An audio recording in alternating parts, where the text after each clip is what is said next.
Yang Anda saksikan di sebelah kiri layar adalah kondisi terkini di depan gedung DPR MPR RI Jakarta. Unjuk rasa masih dilakukan untuk menuntut. Karena kita tahu yang dituntut adalah tunjangan fantastis DPR yang dinilai tidak tepat dilakukan dalam kondisi saat ini yang pada akhirnya terjadi ricuh demo dan menimbulkan korban meninggal dunia. Sementara di sebelah kanan adalah kondisi di depan Makobrimob di kawasan Kuitang, Jakarta. Pengunjuk rasa dari berbagai elemen masyarakat berada di sana untuk menyampaikan kekecewaannya terkait dengan meninggalnya seorang pengemudi ojek online dalam demonstrasi yang berlangsung kemarin setelah ditabrak kendaraan taktis milik Brimob.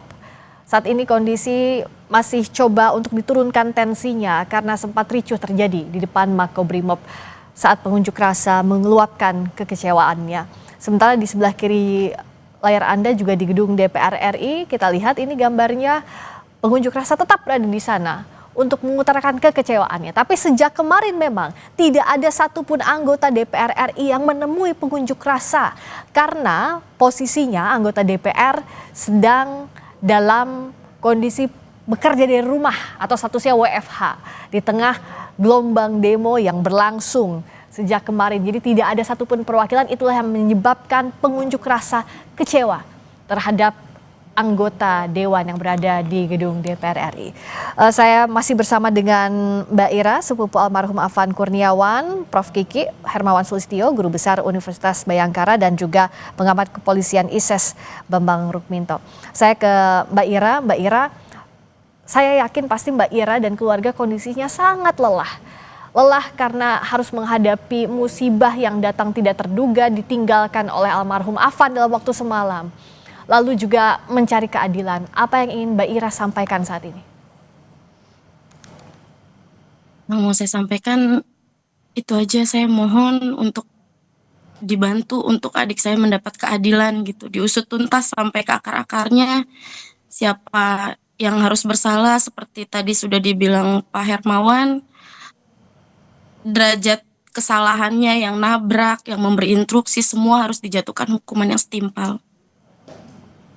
Ya, jadi harus ditegakkan keadilan seadil-adilnya.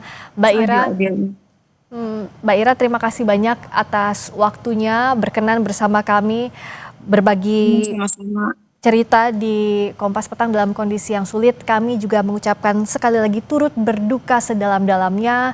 Kita sama-sama kawal agar keluarga, terutama untuk almarhum, mendapatkan keadilan dengan sanksi bagi para pelaku. Terima kasih Mbak Ira sekali lagi. Sama-sama, terima kasih Pak. Terima kasih. Dan kita lanjutkan lagi perbincangan masih bersama dengan Mas Bambang Rukminto dan juga Prof. Kiki. Saya ke Mas Bambang. Kan sejak kemarin ya kita lihat ada Kapolri, ada Kadif Propam, Karopenmas, dan Korbrimob juga tadi menyampaikan mulai dari maaf, lalu juga menegaskan akan menegakkan hukum sanksi tegas bagi siapapun yang melakukan atau terlibat dalam tragedi ini. Tapi kenapa tensinya belum juga turun? Apa sebenarnya menurut Mas Bambang yang masih dicari? Ya, ini kan dua konteks yang sangat berbeda ya. Satu terkait dengan meninggalnya adik Afan, yang kedua terkait dengan aksi tuntutan tuntutan dari aksi massa terkait dengan kebijakan-kebijakan DPR maupun pemerintah seperti itu.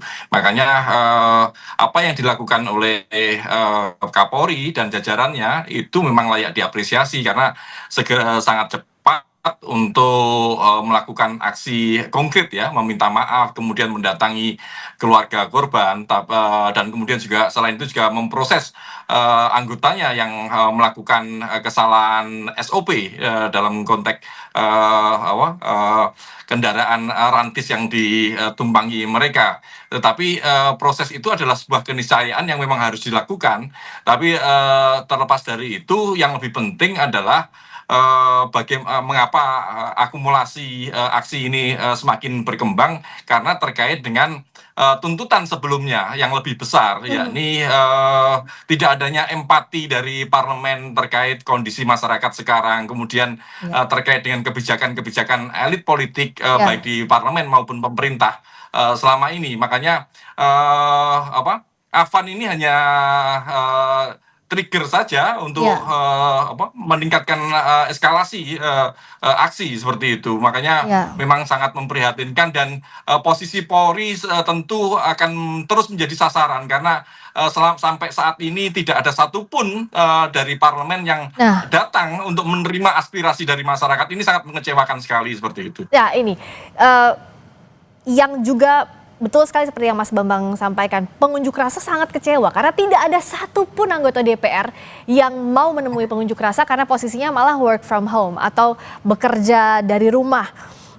Prof Kiki, padahal kan tadi juga yang sudah kita bahas bahwa ini adalah pemantik. Meninggalnya Afan adalah pemantik, tapi tuntutan yang lebih besar adalah bagaimana pernyataan-pernyataan empati tanpa empati yang disampaikan sejumlah anggota dewan, lalu kebijakan elit yang dinilai menyulitkan masyarakat, termasuk juga tunjangan fantastis. Prof Kiki bagaimana melihatnya? Bagaimana, apakah ini tidak semakin membuat kemarahan publik dengan tidak adanya anggota DPR yang menemui massa? Iya, jelas marah. Apalagi begini, ini tuntutan publik itu belum mengerucut menjadi satu tuntutan. Apa, nuntut SPP diturunkan, ada yang nuntut jangan PHK, ada tuntutannya itu masih fragmented, banyak sekali.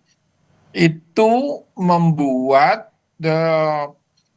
titik ledaknya itu agak panjang gitu, nunggu. Nah, dipicu dengan di-trigger dengan kasus ini itu menjadi lebih mengerucut, tapi tetap saja belum jadi satu.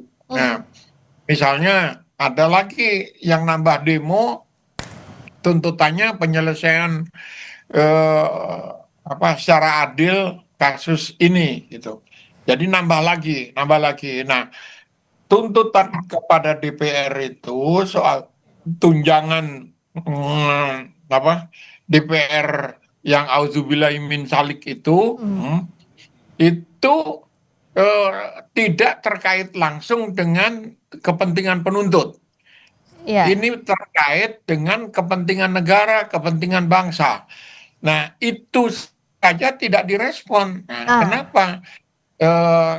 kenapa? Karena anggota DPR itu berlindung di balik kolektivitas, di balik sistem. Kalau orang berlindung di balik sistem, itu biasanya aman. Oleh karena itu mereka menghilang semua. Biarkan sistem yang melawan publik gitu. Mudah-mudahan besok udah turun tensinya kayak gitu. Nah, jadi yang terjadi seperti itu. Baik, dan